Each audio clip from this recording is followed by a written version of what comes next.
Bonjour à tous, aujourd'hui nous recevons Alain Destex pour ce nouvel épisode des Entretiens de chez nous. Nous parlerons de la Pologne, de la Chine, des États-Unis, mais surtout de la liberté d'expression.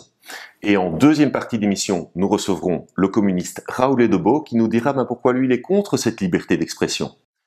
Bienvenue chez nous. Bonjour Alain et bienvenue chez nous. Bonjour Jérôme. Alors Alain, vous avez été député, vous avez été sénateur et ça fait 2 ans qu'on ne vous voit plus. Comment allez-vous et qu'est-ce que vous faites ces derniers temps?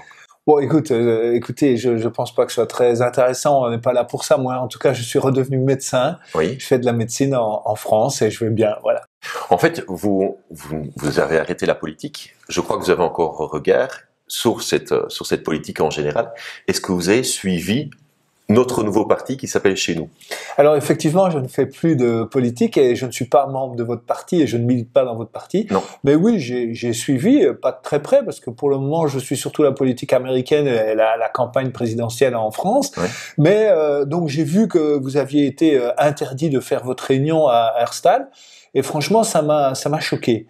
Parce que voilà, vous êtes un parti démocratique, vous avez essayé de vous réunir, les libertés constitutionnelles belges garantissent la liberté de réunion, la liberté d'association, et vous avez été empêché de vous réunir. L'article 26, je crois, de la Constitution dit clairement liberté d'association et de réunion, et vous n'êtes pas en possibilité de le faire. Je trouve ça extrêmement choquant, et encore plus choquant que personne ne réagisse, aucun autre parti politique, ni la presse, ni personne. Non. Alors vous avez été empêché de vous réunir pour soi-disant trouble à l'ordre public. Oui. Mais ce n'est pas vous qui risquiez de troubler l'ordre public. Ce sont les manifestants Antifa, et même j'ai vu la FGTB qui voulait vous empêcher de vous réunir. Donc je pense que ça pose un grave problème démocratique, et on dirait que la Wallonie et Bruxelles deviennent de plus en plus un îlot où la liberté d'expression est niée, voire interdite. Par exemple, vous aviez invité le Vlaams Belang, qui est quand même le premier ou le deuxième parti de Flandre, et Jordan Bardella, qui est aussi le président du premier ou du deuxième parti français. Ce sont des personnalités, moi je vis surtout en France maintenant, Jordan Bardella, on le voit régulièrement sur les chaînes de télévision françaises. Il n'y a pas de cordon sanitaire en France, je pense qu'il n'y en a pas non plus, en tout cas à ce point en Flandre. Et par contre, en Belgique francophone, voilà, on reste catalogué, enfin on reste cantonné comme ça dans l'entre-soi, avec un cordon sanitaire qui a été décidé il y a 20 ou 30 ans, on ne sait même plus pourquoi il est là, et vous n'avez pas le droit de vous expliquer. Je trouve ça totalement anormal et antidémocratique. La même analyse, vous disiez, voilà, il n'y a personne qui a réagi. Le seul parti qui a réagi, c'était le PTB, pour se féliciter justement d'avoir contribué à cette interdiction. Donc, c'est vraiment le monde à l'envers. Les partis politiques se félicitent d'interdire, en fait, un meeting politique. Oui, c'est ça. Enfin, c'est totalement antidémocratique, et ça pose 2 problèmes. Un, le fait que ce soit antidémocratique. Donc, on peut se demander si on est encore en démocratie à partir du moment où on vous empêche de vous réunir, et surtout l'absence totale de réaction. Donc, l'absence finalement de pluralisme dans le monde politique et dans les médias, qui, je le répète, devient un phénomène un peu isolé et typique de la Wallonie et de Bruxelles, puisqu'on n'a pas ce phénomène aux Pays-Bas, en Allemagne, où il y a l'AfD qui a quand même un accès aux médias, en France où le débat est maintenant extrêmement ouvert, en Flandre. Donc c'est assez inquiétant. Oui. Marine Le Pen et Éric Zemmour passent dans les médias, traditionnels. Je les vois tout le temps à la télévision. Ils se font insulter, mais au moins ils passent. Ils se font pas nécessairement insulter, d'ailleurs. Ils se font interviewer, parfois durement, mais pas insulter. Non. Hein. Donc on est vraiment dans cette île de Wallonie antidémocratique. Alors, et pour vous dire, les seules interviews que j'ai passées, ce sont des interviews en néerlandais. Donc le Standard, le Nieuwsblad me téléphonait et reprenait vraiment une interview. Oui. Alors qu'en Wallonie, Monsieur Tassin a très bien résumé la situation. Il a dit, voilà, on a été à cette conférence de presse, il n'y avait pas de propos racistes, extrémistes, xénophobes. Par contre, ils sont soutenus par le Rassemblement national et le Vlaams Belang. Donc, on va considérer que ce parti est d'extrême droite et donc nous leur donnerons jamais la parole. Ça, c'est le traitement médiatique en Wallonie. Ouais. Alors, ça soulève deux problèmes, à mon avis. Le premier problème, c'est le pluralisme. Donc là, une fois de plus, en Wallonie, à Bruxelles, on est coincé. On a 2 chaînes de télévision, globalement, et puis 4 ou 5 quotidiens qui ont tous, privé comme public, la même ligne éditoriale, la même ligne politique. Donc il n'y a pas de pluralisme. Et ça pose un problème. Alors, si on veut, par exemple, comparer avec la France, c'est pas du tout le cas. Aujourd'hui, vous avez, par exemple, BFM TV et CNews, qui est clairement plus à droite, Tout à fait. et que moi, par exemple, j'écoute très régulièrement. CNews a vraiment créé, j'invite d'ailleurs les téléspectateurs belges à regarder cette chaîne sur Internet s'ils ne l'ont pas dans leur bouquet, a vraiment une autre vision politique que celle des médias traditionnels. Oui. En presse télévisée, il y a CNews, en presse radio, vous avez Sud Radio en France, Tout à fait. vous avez Le Figaro, qui est quand même clairement un journal de droite classique dont il n'y a pas l'équivalent en Belgique, l'hebdomadaire Valeurs Actuelles, Causeur, donc il y a un véritable pluralisme qui n'existe absolument pas en Wallonie et à Bruxelles. Ça, c'est pour le pluralisme. Et puis l'autre problème, c'est l'extrême droite. Alors, là aussi, extrême droite, ce n'est pas une qualification politique, c'est en fait une insulte, c'est une façon de dénigrer un parti politique. C'est quoi l'extrême droite historiquement ? C'est Mussolini et Hitler. Et quand on vous qualifie d'extrême droite, on essaye évidemment de faire un amalgame et une association entre vous, ou Marine Le Pen, ou le Vlaams Belang, et Mussolini et Hitler. C'est l'objectif, c'est une insulte. Et on parle de fascisme. Et on parle de fascisme. Or, donc, et vous êtes en fait, et c'est la même chose d'ailleurs pour le Vlaams Belang et le Rassemblement National, vous êtes en fait le seul parti qu'on ne qualifie pas comment il se qualifie lui-même. On ne pense pas à qualifier les socialistes autrement que socialistes, les libéraux autrement que socialistes. Vous définissez, enfin, je parle ici de Marine Le Pen, comme un parti patriotique et nationaliste, ou patriotique ou nationaliste, je ne sais pas exactement. Mais on ne vous présente jamais comme tel, on la présente comme un parti d'extrême droite pour essayer d'induire dans l'esprit des gens un parallèle entre le nazisme et le fascisme. Historiquement, c'est totalement faux. C'est quoi l'extrême droite historiquement ? C'est d'abord la prise du pouvoir par la force. Mussolini marche sur Rome en 1922, Hitler 1933, qui contrairement à ce qu'on dit n'a pas gagné les élections, est arrivé premier aux élections, mais après il a fait un coup de force. Donc c'est la prise du pouvoir par la force, c'est ça l'extrême droite d'abord. Et puis c'est le racisme, la supériorité raciale des Italiens en Italie, parce que ça existait aussi sous Mussolini, et de la race aryenne chez les Allemands, chez Hitler. Et puis c'est la censure de la presse, c'est le contrôle des médias, c'est le contrôle des syndicats, c'est l'absence totale de liberté individuelle. C'est ça l'extrême droite, historiquement. Donc aujourd'hui, personnellement, je ne vois pas de parti, en tout cas en Flandre, aux Pays-Bas, en Belgique, et même en général, en Europe, il y en a peut-être quelques-uns, en Hongrie, à la droite de Orban, l'Aube dorée, etc. En Grèce, on pourrait encore les qualifier comme extrême droite. Éventuellement. Je ne connais pas assez leur programme politique. Mais pour prendre, par exemple, Marine Le Pen, je ne vois rien dans son programme politique qui soit d'extrême droite. En plus, ça fait quand même 10 ou 15 ans qu'elle essaie, entre guillemets, de se dédiaboliser. Donc, cette qualification d'extrême droite pose vraiment problème, et on essaye à travers ça d'intimider les gens, à faire dans leur cerveau, si vous voulez, une association. Si vous regardez ces gens, si vous votez pour eux, vous êtes un fasciste ou un nazi. Oui, c'est le gros problème. Vous parlez de chaînes de télévision. On pourrait prendre une chaîne de TV, par exemple LN24. Les audiences sont catastrophiques. Pourquoi est-ce que LN24 ne peut pas inviter un Jérôme Munier, un Tom van Grieken, un Jordan Bardella? Déjà, quand ils invitent Theo Franken, c'est déjà d'extrême droite, c'est déjà catastrophique et on les insulte, etc. Pourquoi est-ce qu'une chaîne de télévision ne peut pas prendre exemple ce que... Bon, moi je ne veux pas commencer à entrer dans les détails, donc moi je connais à peine, je ne suis pas en Belgique, donc c'est pas diffusé en France, mais Theo Franken n'a pas pu venir se produire en Wallonie à un moment. À Verviers, oui. Donc alors qu'il était ministre d'un gouvernement fédéral et il a pas pu venir en Wallonie. Enfin, je sais pas s'il est venu finalement ou pas, je me souviens plus. Il est venu, mais il a dû rebrousser chemin. Voilà. Parce que... donc on est dans un pays fédéral et un ministre du gouvernement fédéral ne peut pas s'exprimer. Lui, c'est même pas un parti d'opposition comme le Vlaams puisqu'il était dans la précédente coalition gouvernementale qui, en parenthèse, était bien meilleure que celle-ci. On est d'accord. Et la bourgmestre, à ce moment-là, et là on referme la parenthèse, mais la bourgmestre de Verviers est en train de manifester avec les Antifa contre la venue de Theo Franken. Donc c'est une aberration totale. Alain, quel regard est-ce que vous portez par rapport à cette crise migratoire que la Pologne connaît actuellement ? Mais c'est l'échec de la politique européenne en matière de migration. Un échec d'ailleurs qui n'est pas nouveau. Ceci n'est que la ultime crise après celle de 2015, Calais, etc. Les montagnes entre l'Italie et la France, etc. Donc moi ce que je vois, c'est une fois de plus, si vous voulez, on peut se demander quelle est la valeur ajoutée de l'Union européenne.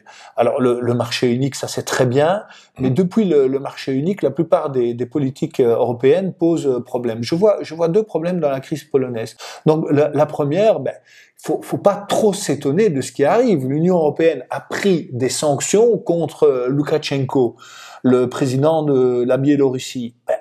En être rationnel, en adepte de la réelle politique, ce que n'est plus l'Union européenne. Quand on vous file une baffe, en général, si vous êtes un peu normal, vous essayez de rendre la baffe. C'est pas la politique la politique chrétienne de tendre l'autre joue. Donc Loukachenko, président d'un pays de 10 millions d'habitants, se moque de l'ensemble Union européenne, 450 millions d'habitants, et l'Union européenne n'a pas la possibilité d'arrêter cette crise migratoire. Ça pose déjà un problème considérable. Alors évidemment, Loukachenko est peut-être, je n'en sais rien, instrumentalisé par Vladimir Poutine, mais là aussi, pourquoi est-ce que Vladimir Poutine, à qui on impose des sanctions sur la Crimée, viendrait au secours de l'Union européenne alors que nous, on le traite en adversaire, voire en ennemi? J'en profite pour vous dire que nous faisons une erreur, une faute stratégique absolument majeure d'avoir des sanctions contre la Russie et de faire de la Russie notre adversaire, voire notre ennemi, alors qu'aujourd'hui, au niveau de la géopolitique mondiale, l'adversaire, c'est la Chine, qui est en train de devenir une puissance hégémonique, qui a peut-être déjà dépassé les États-Unis au niveau de la richesse, et qui sera quasi certainement la première puissance mondiale dans quelques décennies. Je ne pense pas que les États-Unis, confrontés en plus à une profonde crise existentielle et à une division politique majeure, puissent continuer à être la première puissance mondiale. J'y crois pas du tout, contrairement au discours qu'on entend aux États-Unis. Donc on devrait faire de la Russie, qui est historiquement en plus un pays européen, notre allié, l'intégrer, non pas dans l'Union européenne, mais en tout cas dans un échange et un dialogue politique, et en faire un partenaire, d'abord parce qu'elle est européenne, mais aussi parce que par rapport à la Chine, on en a besoin. Au lieu de ça, on est en train de favoriser une alliance entre la Chine, une alliance stratégique entre la Chine et la Russie, qui est absolument catastrophique pour l'Europe et les États-Unis. Donc, autrement dit, ces acteurs, Loukachenko, Poutine, Erdogan aussi d'ailleurs, évidemment pour lequel je n'ai aucune sympathie, mais si on analyse les choses rationnellement, ils agissent en puissance régionale et défendent ce qu'ils considèrent être leurs intérêts. Et face à ça, l'Union européenne est totalement démunie, est totalement impuissante. Ouais. Ça, c'est le premier problème. Alors, le deuxième problème... Ça veut dire que l'Europe se trompe d'ennemi. Et l'Europe maintenant est en train de critiquer... L'Europe est en train de critiquer la Pologne. Et j'ai entendu hier ou avant-hier Sami Mehdi, donc le secrétaire d'État à l'asile et l'immigration, demander à la Pologne de faire rentrer tous ces migrants à la place d'aider les Polonais à défendre leurs frontières. Non, on va dire aux Polonais, faites-les rentrer et comme ça au moins ils ont une chance de demander l'asile. On ne peut pas nier qu'il s'agit d'une crise humanitaire majeure, même si évidemment elle est aussi instrumentalisée, parce qu'on sait que c'est essentiellement des hommes jeunes qui sont là, mais à la télévision, on ne voit que les quelques femmes et enfants qui sont là.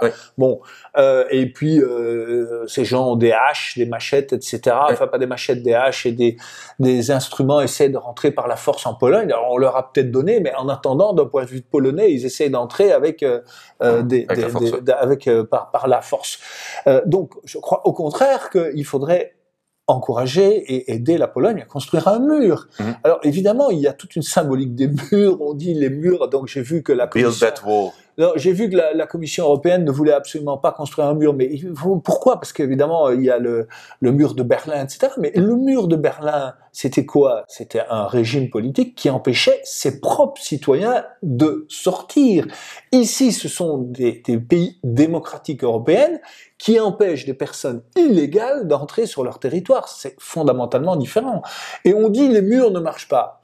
Mais si ça marche, les murs, en Israël a construit le mur de protection après les attentats terroristes palestiniens. Depuis, il y a beaucoup moins d'attentats terroristes en Israël. À Ceuta et Melilla, on voit régulièrement des migrants essayer de forcer les murs, mais les murs à Ceuta et à Melilla, donc ces enclaves espagnoles au Maroc, les murs, ça marche. Le mur hongrois a fonctionné également, donc la Pologne a parfaitement, à mon avis, le droit et devrait construire un mur, car on doit protéger l'Europe de ce qui est une invasion migratoire. Je ne vois pas comment on peut la qualifier autrement. Et si l'Europe n'est pas capable, collectivement, de réagir à cette invasion migratoire, mais je ne vois pas d'autre solution que de renationaliser et de reconstruire des frontières nationales pour que chaque État puisse au moins essayer de se défendre si l'Europe n'est pas capable de le faire, ce qui serait quand même évidemment l'idéal. Ouais. Alors Alain, dernière question, un petit mot par rapport aux États-Unis. Oula. C'est un vaste sujet. Bon, maintenant il y a les républicains qui ont gagné en Virginie. En Virginie, exactement. Quel regard est-ce que vous portez sur les États-Unis, sur la politique de Biden, et est-ce que vous pensez que Trump a encore une chance de revenir lors des prochaines présidentielles ? Alors, c'est vraiment difficile de parler des États-Unis en quelques minutes parce qu'il y a vraiment énormément de choses à dire. Pour moi, les États-Unis sont en pleine dérive. Biden n'est pas du tout un modéré, c'est au contraire un extrémiste qui est en tout cas sous la coupe des mouvements woke, des partisans de la théorie du genre, etc. Ce qui se passe aux États-Unis est extrêmement grave et malheureusement, chaque fois que ça se passe aux États-Unis, ça finit par arriver chez nous au bout de quelques temps. Donc il y a deux choses, il y a plusieurs choses extrêmement négatives. Il y a d'abord donc la critical race theory, qui est en train de s'imposer partout aux États-Unis, y compris dans l'enseignement et dans les écoles. C'est quoi la critical race theory ? C'est le fait de dire que les États-Unis se sont fondés sur le privilège blanc, sur la suprématie blanche, et que les autres minorités, en particulier les Noirs, ont toujours été opprimés, et que à ce titre, ils ont droit à des compensations et à des facilités aujourd'hui auxquelles les Blancs n'ont plus droit. Ça veut dire concrètement qu'on enseigne dans certaines écoles qu'un jeune blanc à 6, 7, 8, 9, 10 ans, on lui dit « mais toi, tu es un privilégié et donc tu dois t'incliner devant tes condisciples noirs parce que eux ont historiquement su faire et encore aujourd'hui, tu ne le sais peut-être pas, mais inconsciemment, tu es un privilégié et les autres sont des victimes et à ce type de victimes, elles ont droit à des privilèges, un meilleur accès dans les écoles, des meilleurs financements. Tous les grands plans qui sont actuellement votés par les États-Unis sont des plans qui, en général, accordent des financements absolument considérables aux minorités et quasiment rien aux blancs. Donc ça, c'est extrêmement inquiétant. C'est une théorie raciste qui nous ramène aux années 60, avant Martin Luther King et avant le mouvement pour les droits civiques. Ça veut dire quoi concrètement ? Dans certaines universités américaines, vous avez au nom de cette critical race theory des Noirs ou d'autres minorités qui demandent à vivre dans des dortoirs ou dans des appartements uniquement entre Noirs. Ouais. C'est eux qui le réclament. Ça, on en revient en fait à l'espèce de ségrégation, une forme d'apartheid qui existait avant les années 60. Donc c'est quand même un comble qu'aujourd'hui, au nom de la lutte contre le racisme, on en revienne à recréer un racisme équivalent à celui qui existait dans les années 60. L'autre chose extrêmement inquiétante en termes de théorie, c'est les gender, la théorie du genre, les gender studies, qui consiste à dire aux enfants, très jeunes, hein, parfois dès l'âge de 4, 5, 8, 10 ans, non, les hommes et les femmes, ça n'existe pas. La différenciation sexuelle n'est pas importante. Ce qui compte, c'est comment tu te sens. Et donc, tu as peut-être le sexe d'un garçon ou d'une fille, mais en réalité, tu es peut-être de l'autre sexe et tu as le droit d'exprimer ton sexe comme tu veux. Et donc, ça arrive d'abord au fait que, évidemment, parce qu'il y a une pression de certains milieux médicaux, du milieu démocrate, du lobby LGBTQ+, etc., des professeurs et des condisciples dans la classe. Donc il y a de plus en plus d'enfants aux États-Unis et aussi des gens en Europe d'ailleurs qui commencent très tôt à s'interroger sur leur sexe et sur leur genre, et ça va jusqu'à des dérives comme des opérations chirurgicales chez des mineurs, avec évidemment quelques années plus tard des gens qui regrettent d'avoir fait ces opérations, et c'est trop tard, ça a été fait. Donc pour moi, je le dis clairement, c'est une forme de maltraitance infantile, une forme de torture en réalité. Donc ces deux théories politiques qui sont en train de s'imposer aux États-Unis, la critical race theory et la théorie du genre, sont des théories extrêmement dangereuses. Et malheureusement, elles sont encouragées par les démocrates et par Biden lui-même et par l'administration Biden. Donc c'est totalement faux, n'est-ce pas, de croire, comme on le lit parfois chez nous, que Biden a ramené les États-Unis à leur statut traditionnel, que c'est un modéré, tolérant, etc. C'est pas du tout ça. Aujourd'hui, c'est une forme de radicalisme et d'extrémisme qui est en train de s'imposer aux États-Unis à travers ces deux théories. Mais bon, il y aurait beaucoup d'autres exemples à donner. Et donc, ces théories-là, malheureusement, viennent s'implanter aussi en Europe. Et donc les États-Unis restent un puissant mouvement culturel. On n'en est pas là parce que, alors, il faut dire que... Le premier exemple, c'était le Black Lives Matter. Oui, Black Lives Matter, au début, était considéré comme un mouvement extrémiste, marginal, etc. Et puis, après la mort de George Floyd, c'est devenu un mouvement central qui n'est absolument plus mis en cause dans sa radicalité et dans son extrémisme. Il fait partie des meubles aux États-Unis. Faut dire, si vous me lancez sur les États-Unis, on pourrait en parler pendant des heures, mais ce qu'on dit aussi extrêmement rarement, c'est depuis la mort de George Floyd et le mouvement Defund de police, la criminalité, notamment les assassinats et les meurtres, est repartie en hausse de façon exponentielle dans toutes les grandes villes des États-Unis. Il n'y a jamais eu autant de criminalité que depuis 20, 30 ou 40 ans, il faudrait voir. Alors qu'on était sur une courbe de décroissance de la criminalité jusqu'à récemment, depuis un an, il y a une augmentation spectaculaire. Qui en parle? Personne. Et qui sont les premières victimes de cette vague de criminalité? Ce sont les Noirs. Donc voilà, on est en plein, excusez-moi, je pense qu'on est en plein délire avec les États-Unis, où les faits n'ont plus d'importance. On vit dans un système de représentation. Par exemple, on dit la police est raciste aux États-Unis. Quand on analyse en détail le nombre de meurtres, le nombre de cambriolages, rapporté au groupe ethnique qu'il est, parce qu'aux États-Unis, donc il y a des statistiques ethniques pour tout, au groupe ethnique. Ce qu'on n'a pas en Europe. Ce qu'on n'a pas en Europe, mais on voit que alors évidemment, il faudrait que je vienne avec mes chiffres et mes tableaux, etc. Mais on voit que la police n'est pas particulièrement raciste aux États-Unis, que la police ne tue pas, la police ne doit pas tuer, mais dans certaines circonstances, il y a une chaîne d'ailleurs de télévision sur YouTube qui montre comme ça les films des arrestations policières. On voit que parfois les policiers n'ont pas vraiment le choix. Mais donc la police ne tue pas plus de noirs que de blancs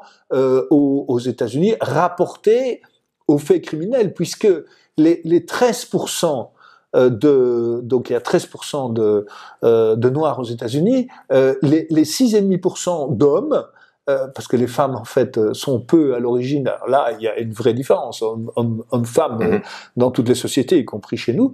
Mais les 6% et demi d'hommes noirs sont responsables d'à peu près 50% des meurtres aux États-Unis. Donc forcément, ils sont plus arrêtés, ils sont plus en prison que les autres. Alors après, on peut discuter des causes, mais ça, ce sont les faits, ce sont les chiffres.